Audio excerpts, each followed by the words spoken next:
नमस्कार, प्रणाम। मैं अनिकेत स्वागत करता हूं अनिकेत एक्सप्रेस के यूट्यूब चैनल पर। दोस्तों, आज मैं लेकर आया हूं बहुत ही बेहतरीन इन्फॉर्मेशन आप लोगों के लिए।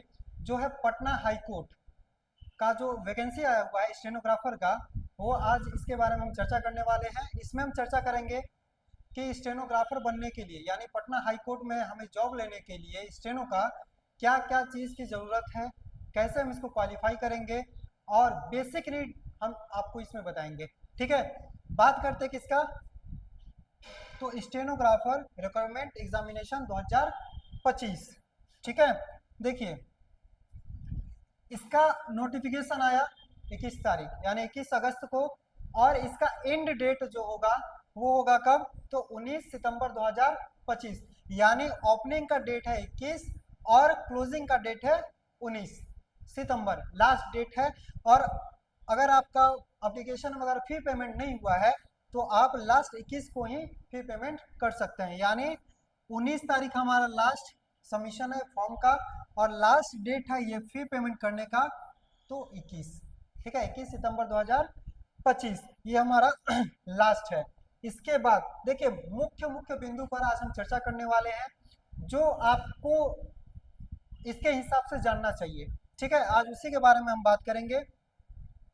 एक चीज और ध्यान देना है कि ये जो कैटेगरी है ग्रुप सी का है। ठीक है, ग्रुप सी पोस्ट के लिए ये हमारे स्टेनोग्राफर का भर्ती आया हुआ है पटना हाई कोर्ट में।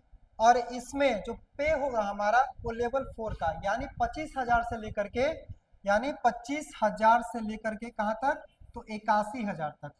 ठीक है, ये हमारा पे स्केल होगा, यहाँ से इतने दूर तक में आपको पे किया जाएगा। ठीक है, कौन सा जॉब है ये भाई, तो ग्रुप सी के लिए जो मुख्य बिंदु होगा हम उसके बारे में आज आपको बताएंगे, क्योंकि इधर उधर जानने से कोई फायदा है नहीं। ठीक है, यहाँ पे एक चीज और है कि लोगों के मन में होता है कि एज का जो क्राइटेरिया है कि कितना एज तक हम अप्लाई कर सकते हैं और अप्लाई नहीं कर सकते हैं, उसके लिए भी हम यहाँ बताएंगे आपको। देखिए फर्स्ट में देखें क्या, अनरिजर्व या ईडब्ल्यूएस के लिए हमारा मैक्सिमम एज क्या होना चाहिए, 37। मिनिमम जो है हमारा 18 ईयर्स। किसी भी एग्जाम के लिए अगर देखा जाए मोस्टली तो 18 ईयर्स देता है। लास्ट कहाँ तक जाएगा, तो 37 साल। उसके बाद अनरिजर्व एंड ईडब्ल्यूएस फीमेल के लिए, ये तो हो गया हमारा मेल के लिए, और ये जो होगा हमारा फीमेल के लिए तो 40 साल। देखिए महिलाओं को बहुत ज़्यादा छूट दिया जा रहा है। ठीक है, इसमें भी ध्यान देना है, तो महिलाओं को और आगे बढ़ना है और तरक्की भी करना है। इसके बाद तीसरा हम लोग क्या देखेंगे, बीसी या ईबीसी, इसमें मेल और फीमेल दोनों इंक्लूड है। तो इसका भी हाईएस्ट क्या होगा, तो 40 ईयर्स तक आप इसको अप्लाई कर सकते हैं। और एससी एसटी के लिए इसमें भी मेल और फीमेल हमारा इंक्लूड है, इसमें 42 ईयर, कितना ईयर, 42 ईयर। और जो हमारा अनरिजर्व ईडब्ल्यूएस है यानी लोकोमोटर, ईबीसी, बीसी, एससी या एसटी, इस सब को मिला करके हमारा कितना, 47 ईयर। ये हमारा हो गया क्या, एज रिलैक्सेशन।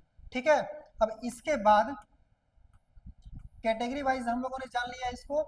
अब यहाँ पे क्या करना है हमको, मिनिमम एजुकेशनल क्वालिफिकेशन क्या होना चाहिए, यानी आप एलिजिबल हैं या फिर नहीं है। कुछ लोग सोचेंगे कि हम 10th करके हम क्या इसको अप्लाई कर सकते हैं, तो जी नहीं, 10th करके आप नहीं कर सकते हैं। कुछ का क्वेश्चन होगा कि क्या हम 12th में हैं और अप्लाई कर सकते हैं, तो जी नहीं, 12th अपियरिंग पे हमारा फॉर्म अप्लाई नहीं होगा। आप 12th पास आउट हैं तभी आप इस फॉर्म को अप्लाई कर पाएंगे। ठीक है, या फिर 12th पास अगर ग्रेजुएशन भी किए हैं आप तो अप्लाई कर सकते हैं। ऐसा क्योंकि बहुत लोगों के मन में ये दुविधा होगी कि मैंने 12th पास किया है और ग्रेजुएशन नहीं किया है, क्या अप्लाई कर सकते हैं, तो जी हाँ, क्योंकि यहाँ पे मिनिमम क्वालिफिकेशन ही है 12th।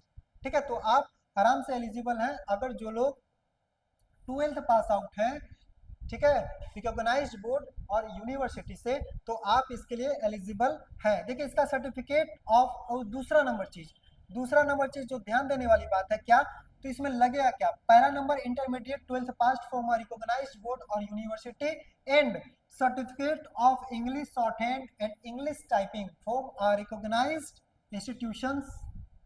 कहने का क्या मतलब है कि अगर आप इसके लिए एलिजिबल हैं तो आपको इंग्लिश शॉर्ट हैंड का सर्टिफिकेट चाहिए, यानी जहां से आपने इसका कोर्स किया है वहां से आपको इंग्लिश शॉर्ट हैंड का सर्टिफिकेट प्लस इंग्लिश टाइपिंग का भी सर्टिफिकेट चाहिए, तभी आप एलिजिबल हो पाएंगे, अदरवाइज नहीं हो पाएंगे। इसके बाद क्या है, diploma certificate of at least 6 months course in computer application, यानी आप कंप्यूटर एप्लीकेशन से रिलेटेड, जैसे में एडीसीए हो गया, ठीक है, या डीसीए हो गया, या पीजी डीसीए हो गया, इन तीनों या किसी में भी अगर आपने अप्रोक्स मिनिमम 6 मंथ का कोर्स किया है तो आप इसके लिए एलिजिबल हैं। ये सारा होना आपके लिए बहुत बहुत ही जरूरी है, तो इसमें एक भी नहीं होगा तो आप इसके लिए एलिजिबल नहीं हो पाएंगे, ठीक है। इसके बाद प्रिफरेंशियल क्वालिफिकेशन के लिए क्या चाहिए, अगर देखिए यहाँ पे जो है ना, एक चीज ध्यान देना है कि एनसीसी जो नेशनल कैडेट कॉर्प्स होता है, अगर आपने किया है, अगर आपके पास बी सर्टिफिकेट है तो आपको इसमें छूट मिलेगा, ठीक है। उसका टेरिटोरियल आर्मी भी है तो इसमें आपको छूट दिया जाएगा, ठीक है। या फिर आप बीसी एंड इकोनॉमिकली सेक्शन में है, इकोनॉमिकली वीकर सेक्शन में है, तो भी आपको यहाँ पे छूट मिलेगा। प्लस अगर बात करें भारत देश की तो यहाँ रिजर्वेशन का तो अलग ही फंडा चलता है, ठीक है, बात करेंगे इसमें। तो देखिए कैटेगरी कोड 1 ये हमारा कोड है, शेड्यूल कास्ट के लिए 16% का यहाँ पे रिजर्वेशन है, परसेंटेज ऑफ रिजर्वेशन की बात कर रहे हैं तो कितना 16% एससी के लिए, और एसटी के लिए यानी शेड्यूल ट्राइब्स के लिए 1%, ठीक। एक्सट्रीमली बैकवर्ड क्लासेस के लिए 18% और बैकवर्ड क्लासेस के लिए 12% और इकोनॉमिकली वीकर सेक्शन के लिए 10%। यहाँ पे आपको ये रिजर्वेशन कैटेगरी जो है आपको ये छूट देगा इतना इतना परसेंट का, ठीक है। मैंने पहले ही बता दिया था कि हम मुख्य बिंदु पर चर्चा करेंगे। और इसके बाद देखिए यहाँ पे वुमेन्स कैंडिडेट्स के लिए जो है, किसके लिए, तो वुमेन्स कैंडिडेट के लिए 35% की छूट दी जाएगी, या हैंडीकैप्ड है उसको 4% का छूट, ठीक है। अब यहाँ पे और आगे क्या जानने वाली चीज है ये भी मैं आपको बता दे रहा हूँ।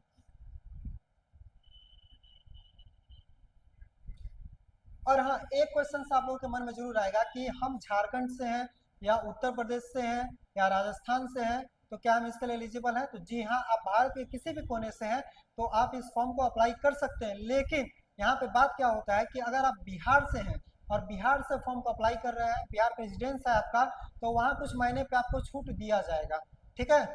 तो ये आपके मन में दुविधा नहीं होना चाहिए कि हम किसी अदर स्टेट से हैं तो हमें छूट मिलेगा या फिर नहीं मिलेगा।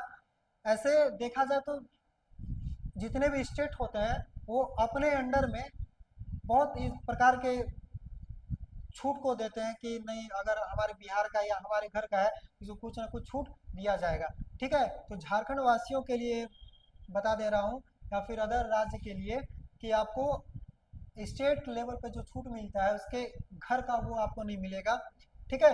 अब यहाँ पे मेन चीज क्या है, देखिए पहला यहाँ पे 3 पार्ट में आपका एग्जाम होने वाला है, ठीक है, और बहुत ही आसान है।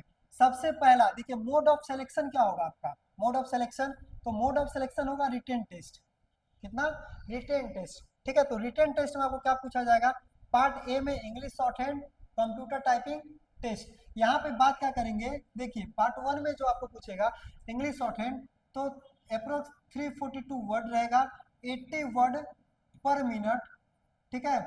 ये स्पीड है कितने मिनट में, तो 4 मिनट में, ठीक है। 342 वर्ड 80 वर्ड पर मिनट के रफ्तार से 4 मिनट में आपसे लिखवाएगा ये इंग्लिश शॉर्ट हैंड, ठीक है। उसके बाद जो 7 मिनट का जो समय होगा, कितना मिनट का, 7 मिनट का समय जो आपने लिखा है, जो पैसेज आपने लिखा है उसको रीडिंग करने के लिए या उस गलती को सुधार करने के लिए बताया जाएगा। प्लस अलग से आपको 15 मिनट का समय दिया जाएगा जो कि ट्रांसक्रिप्शन का ये टाइमिंग होता है, यानी जो आपने लिखा हुआ है उसको ट्रांसक्राइब कीजिए, उसको टाइपिंग कीजिए, ठीक है। तो ये हो गया हमारा क्या, तो English shorthand and computer test, ठीक है। उसके बाद पार्ट बी यानी एमसीक्यू बेस्ड ऑब्जेक्टिव क्वेश्चंस, तो यहाँ पे जो ऑब्जेक्टिव पूछेगा तो इंग्लिश से 30 नंबर का और कंप्यूटर बेसिक से आपसे पूछेगा 20 नंबर, ठीक है, यानी 50 मार्क्स का यहाँ पे होगा ये, ठीक। इसके बाद पार्ट सी यानी तीसरे भाग में इंग्लिश टाइपिंग टेस्ट होगा, अप्रोक्स 400 वर्ड आपको देगा, ठीक है। यहाँ पे 40 वर्ड पर मिनट का आपका स्पीड होना चाहिए, ठीक है, कितना वर्ड, तो 400 वर्ड, ठीक है। इसके बाद यहाँ पे मिनिमम क्वालिफाइंग स्टैंडर्ड, यानी आप कितने मार्क्स लाएंगे जो आप पास हो जाएंगे। तो 40% इन ऑब्जेक्टिव रिटन टेस्ट, ऑब्जेक्टिव जो आपने क्वेश्चन का आंसर दिया है उसमें कम से कम 40% आपका नंबर होना चाहिए, तभी आप पास हो पाएंगे। दूसरा, 85% accuracy in English shorthand and typing, यानी जो आपने शॉर्ट हैंड लिखा हुआ है और टाइपिंग किया उसमें 85% एक्यूरेसी होना चाहिए, यानी सही होना चाहिए। जैसे 100 वर्ड में आपका 85 वर्ड क्या होना चाहिए, सही होना चाहिए। ठीक है। उसके बाद तीसरा में क्या है, 90% एक्यूरेसी इन इंग्लिश टाइपिंग, यानी इंग्लिश जो आपने टाइपिंग किया है उसमें 90% एक्यूरेसी होना चाहिए, यानी गलत अगर 85 हो जा 85 भी अगर आपका सही होता है तो आप एलिजिबल ये पास नहीं हो पाएंगे। ठीक है, कम से कम आपको 90% लाना ही लाना है और 30% आपको इंटरव्यू में लाना है। यानी पहला काम क्या होगा कि आपसे स्टेनोग्राफर जो लिखवाता है इंग्लिश में वो पैसेज करवाएगा, दूसरा उसी को आपको टाइप करना या ट्रांसक्रिप्शन करना है, और तीसरे पार्ट में वो क्या करवाएगा, इंग्लिश टाइपिंग करवाएगा। इसके बाद जो दूसरा भाग होगा वो हमारा क्या हो जाएगा, इंटरव्यू। इंटरव्यू में भी आपको 30% मार्क्स लाना ही लाना है। इसके बाद यहाँ पे थोड़ा और बात कर लेते हैं हम सिलेबस का। ठीक है, सिलेबस अभी इंग्लिश का और कंप्यूटर का आप जो वन टाइप एमसीक्यू क्वेश्चन जो आप टिक करते हैं उसके हिसाब से ये होगा। उसके बाद यहाँ पे क्या देखना है, कैटेगरी के हिसाब से आपको ये एप्लीकेशन का जो फी होगा वो देना पड़ेगा। देखिए यहाँ पे अनरिजर्व बीसी ईबीसी या ईडब्ल्यूएस के लिए 1100 रुपये और एससी एसटी या हैंडीकैप्ड के लिए आपको 550 रुपये पे करने होंगे। ठीक है,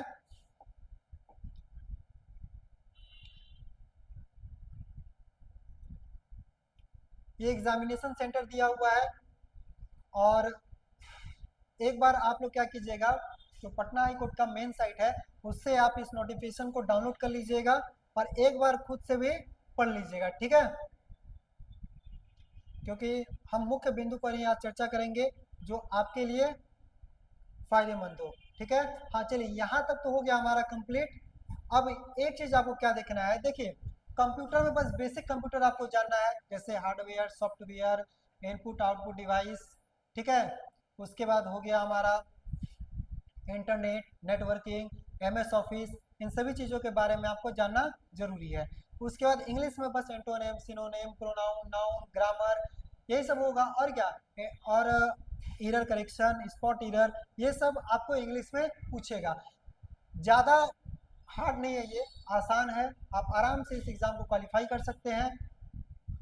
इसके बाद अगर आप चाहते हैं कि हम अपनी तैयारी को और बेहतर करें, ठीक है, तो स्क्रीन पे आपको एक नंबर दिया गया होगा, आप उसे संपर्क कर सकते हैं। यहाँ पे देखिए, यहाँ पे आपको स्टेनो इंग्लिश, ठीक है, या फिर हिंदी, ये दोनों की तैयारी करवाई जाएगी स्किल टेस्ट के लिए। इंग्लिश का भी होता है और हिंदी का भी होता है लेकिन मेन फोकस अभी आपको करना किस में है, तो इंग्लिश में करना है। ठीक है, यहाँ पे हमारे पास स्टेनो की भी तैयारी होगी और रिटेन टेस्ट के भी आपको तैयारी करवाया जाएगा, यानी इंग्लिश और कंप्यूटर। ठीक है, तो आपका तैयारी कहीं से भी नहीं छूटने वाला है। आप हमारे संस्थान से जुड़े और दिए गए नंबर पे कॉल करें। अगर आपको शॉर्ट हैंड सीखना हो या फिर रिटन टेस्ट की तैयारी करनी हो तो आप बेझिझक हमसे संपर्क कर सकते हैं। ठीक है, और अगले क्लास में या अगले वीडियो में हम और बेहतर इन्फॉर्मेशन लेकर के आएंगे। अगर आप चाहते हैं कि मुझे ऐसा ही वीडियो मिलता रहे तो आप हमारे चैनल अनिकेत एक्सप्रेस को सब्सक्राइब कीजिए, लाइक भी कीजिए और दबा के शेयर भी कीजिए। ठीक है, मिलेंगे अगले वीडियो में, तब तक के लिए धन्यवाद।